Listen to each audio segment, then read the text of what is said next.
Queridos irmãos, queridas irmãs, então esse vídeo é de número 44.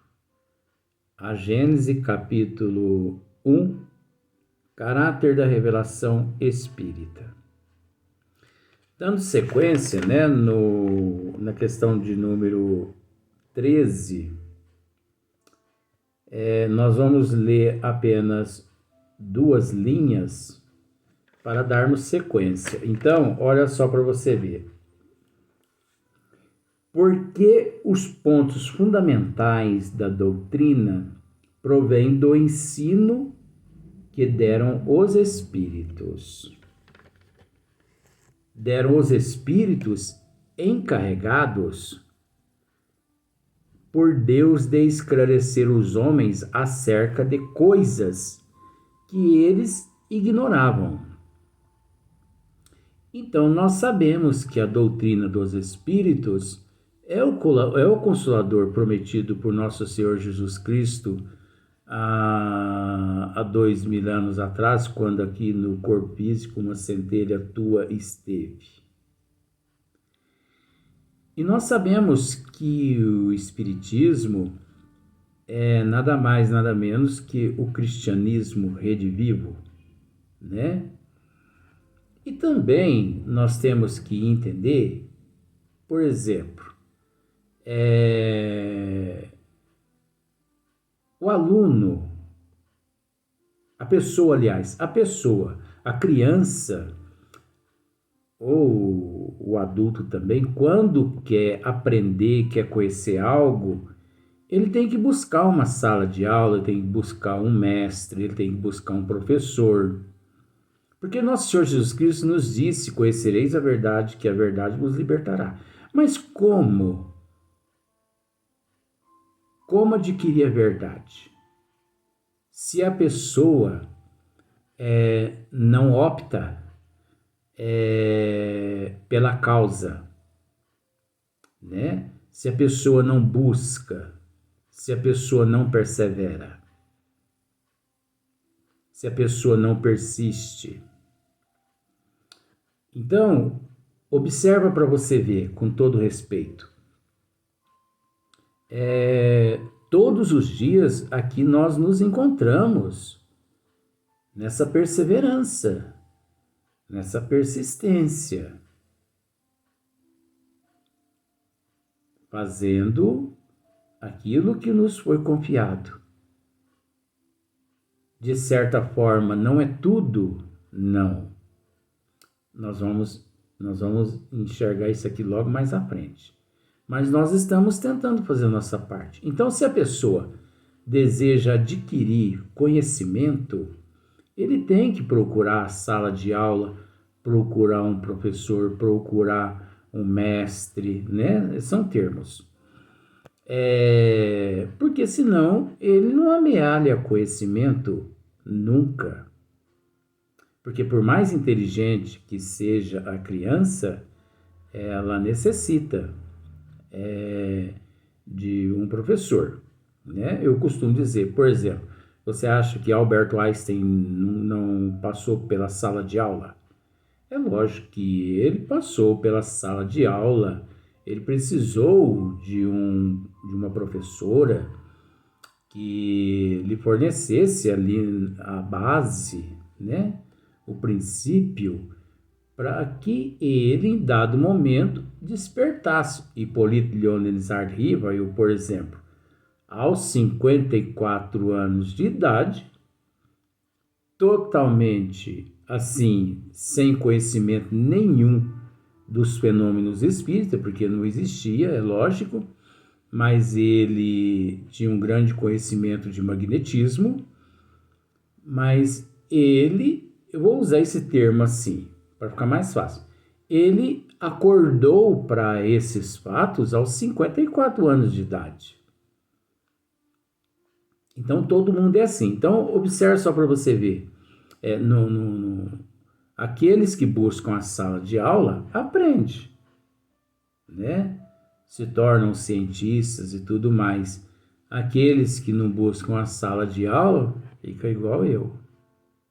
Essa tontice, essa burrice. Um zero à esquerda. né? Então, não quer parecer comigo? Não. Então, estuda. Estuda. Não fica cruzando os braços, não. Porque, olha, o conhecimento é tudo. Às vezes as pessoas falam assim, a felicidade. Mas o que é a felicidade? Será que a pessoa associa felicidade a sexo, bebida, viagem? Gente, isso aí é momentos, isso é passageiro, isso aí é coisa que, de certa forma, o corpo físico necessita, aqueles que sentem necessidade, necessita durante aquele período. Mas a felicidade aqui na Terra, a felicidade aqui na Terra, ela é igualzinho à água do mar salobra. Você sabe o que é salobra, né? É salgada. Então, você pode, às vezes, até tomar um golinho da água do mar para você ver se realmente ela é salgada ou não. Mas 2, 3 copos você já não consegue tomar mais. Então, é a tal da felicidade aqui na Terra.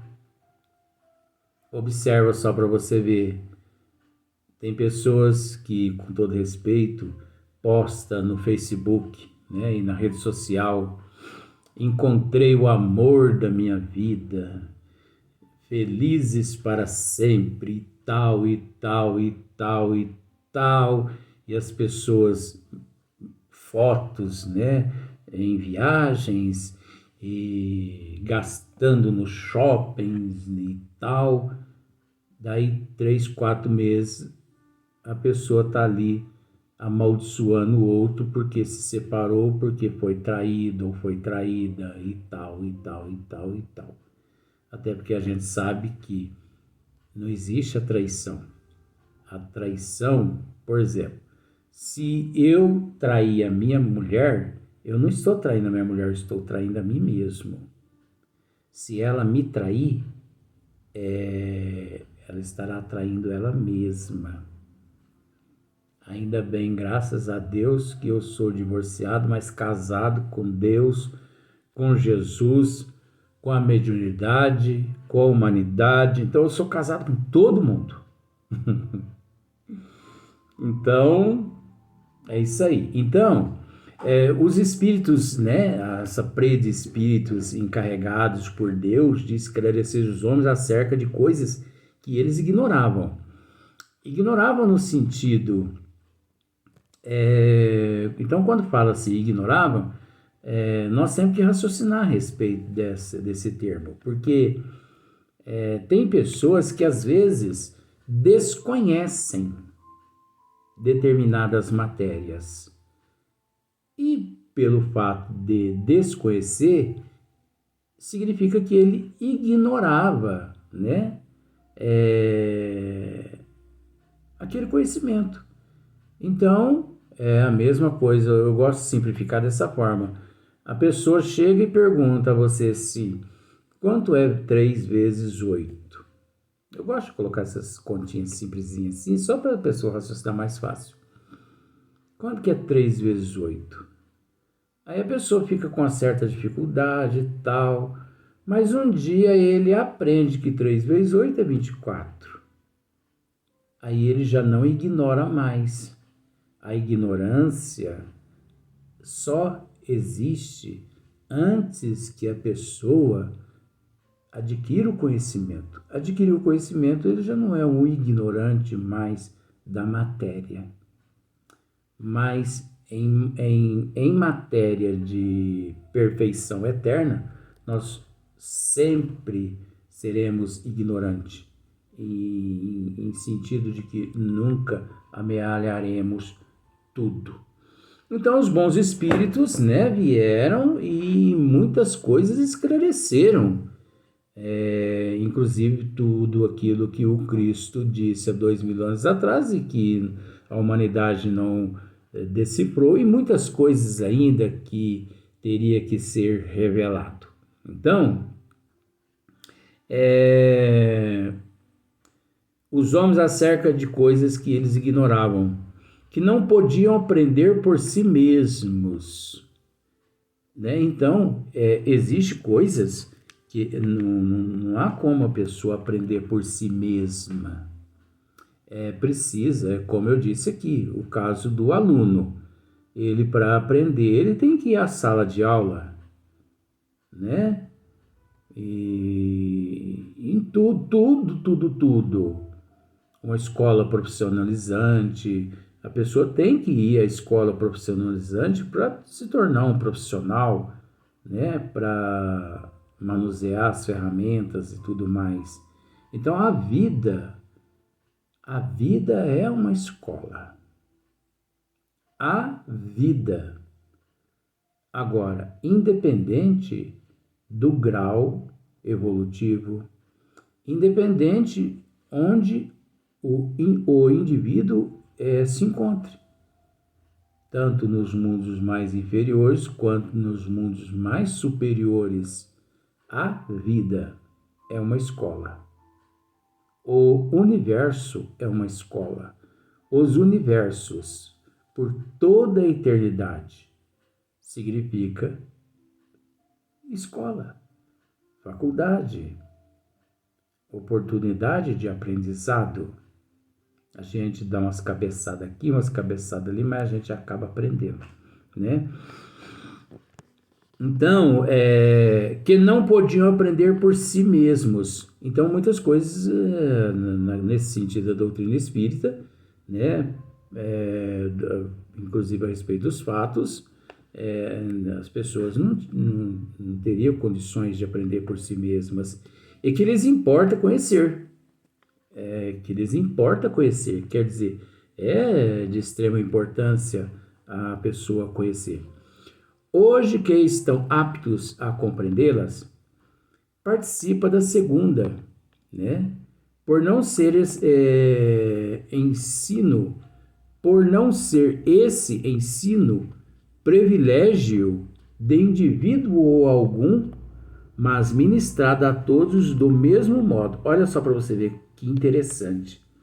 Esse ensino, né, da doutrina dos espíritos não é privilégio só de alguns. Não é privilégio.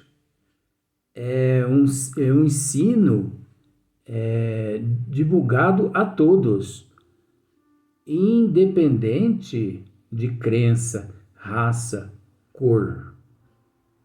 Todo mundo tem a oportunidade. Então, olha só para você ver. Hoje que estão aptos a compreendê-las, participa da segunda, por não ser esse ensino privilégio de indivíduo algum, mas ministrados a todos do mesmo modo. Por não serem os que os transmite e os que os recebem seres passivos, dispensados do trabalho, da observação e da pesquisa. Por não renunciarem ao raciocínio e ao livre-arbítrio, por não renunciarem ao raciocínio e ao livre-arbítrio, porque não lhes é interdito o exame, não é interditado o exame, né? A observação. Todos nós temos o direito do exame, da observação, todos, independente, né? Mas ao contrário, recomendado, enfim, porque a doutrina não foi ditada completa. Olha aqui, ó. Porque a doutrina não foi ditada completa. Nós vamos explicar isso aqui. Nem imposta à crença cega, porque é deduzida pelo trabalho do homem da observação dos fatos que os espíritos expõem sobre os olhos das instruções que eles dão, instruções que eles estudam. Olha só para você ver aqui, ó, que coisa interessante. A doutrina, porque a doutrina não foi ditada completa. O que isso aqui quer dizer? Nós temos que entender, gente, que a doutrina dos espíritos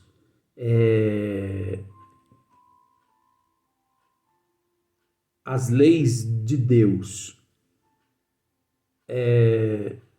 através dos espíritos na época transmitidas a Kardec, a Hippolyte Léon Denisard Rivail, que significa as 5 obras básicas? As 5 obras básicas significa o alicerce. Um alicerce. O alicerce de uma casa, o alicerce de um edifício, o alicerce de uma ponte. Você entendeu? Esse alicerce, que significa as 5 obras básicas deixada pelos bons espíritos a Hippolyte, sobre esse alicerce, através das pesquisas, através dos exames, através dos estudos, através das observações, através das conclusões dos fatos, você percebe como que a gente tem que seguir uma linha. Nós podemos construir sobre esse alicerce tudo o que nós quisermos. Nós temos que entender que o alicerce está pronto. Você entendeu? O alicerce significa as 5 obras básicas. O alicerce está pronto. Você sabe por que eu quero dizer isso?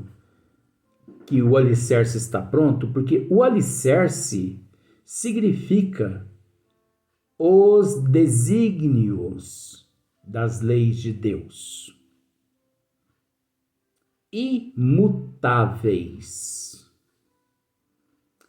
Quer dizer, nada substitui os desígnios das leis de Deus. Nada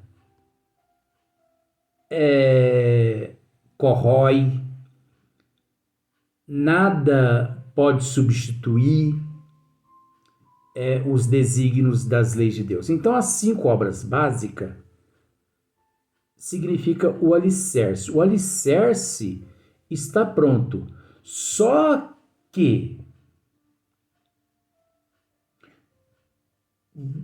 olha só para você ver como que o negócio é muito profundo. Olha só, eu vou tornar aqui a ler para que você entenda uma coisa, com todo respeito.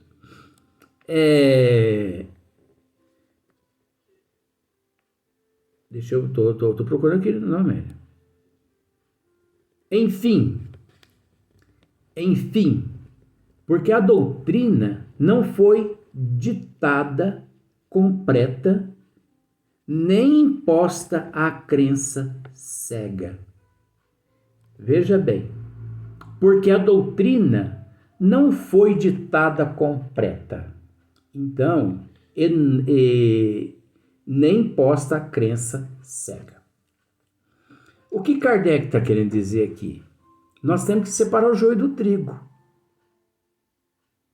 As 5 obras básicas, elas contêm todos os desígnios das leis de Deus. Significa, com todo respeito, que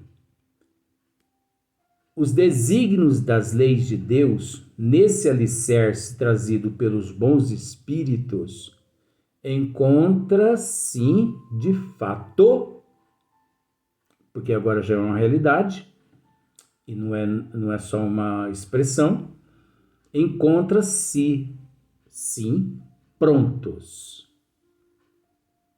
Só que nós é quem não estamos prontos. O alicerce está pronto. Nós é quem não estamos prontos. Nós é que não estamos prontos. Nós é que não estamos prontos. O alicerce está pronto. Então, preste atenção numa coisa, com todo respeito. Se não der tempo nesse vídeo, nós vamos continuar esse assunto, porque eu sou carne de pescoço.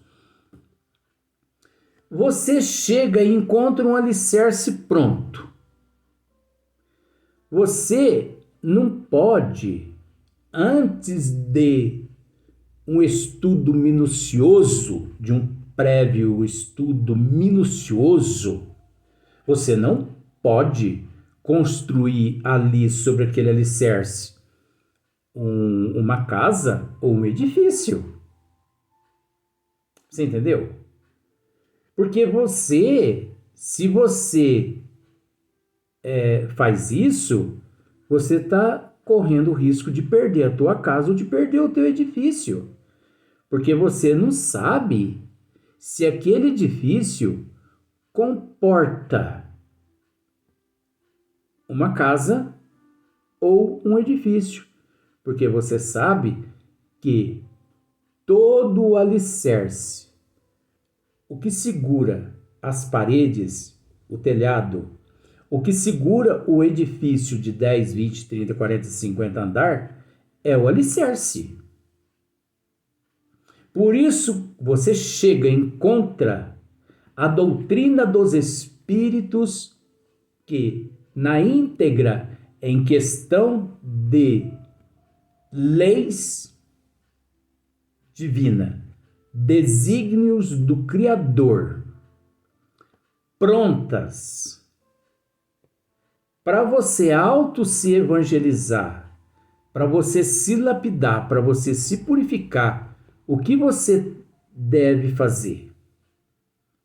Estudo minucioso da mesma, que é essa ciência.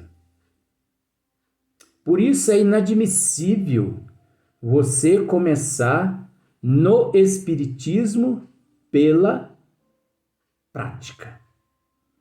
Você deve começar pelos fatos, pelos estudos que levam os fatos, pelas pesquisas, pelas observações, pelos exames, pelas análises. Então você chega e encontra um alicerce pronto. Você pensa assim, bom, esse alicerce está pronto, mas não foi eu quem o construí.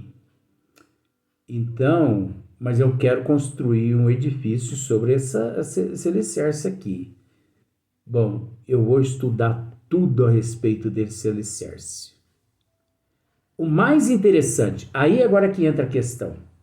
Por que Hipólito Denizar de Rivail, ele diz, porque a doutrina não foi ditada completa. No sentido, ela não foi ditada completa, na verdade. No sentido de que, se ela tivesse sido ditada completa, significa que nós não teríamos necessidade de buscá-la, de construir sobre esse alicerce o edifício o qual nós temos em mente. Então, você pretende construir um edifício sobre o alicerce que você deparou? Sim, pretendo. Então, o que você deve fazer? Você deve procurar todos os engenheiros que arquitetaram aquele alicerce, o construtor, né? O engenheiro construtor, a planta. Você deve estudar a fundação, né? As brocas que foram perfuradas, o tipo de areia, o tipo de cimento, o tipo de basalto, que é brita, pedra, o tipo de ferragem que foi colocada, o tipo, você tem que estudar o solo, o subsolo. Você tem que procurar saber se as brocas elas chegaram até uma laje, você entendeu? Porque é preciso que a broca chegue até uma laje de pedra e ali ela se fixa. Engenheiro sabe tudo isso aí, gente, que eu estou dizendo. Então, tudo isso, quantas mil toneladas aquele alicerce aguenta, você entendeu? Nós vamos para o próximo vídeo, mas não vamos dar sequência nesse assunto, porque é esse assunto que nós estamos tratando aqui no livro, tá bom?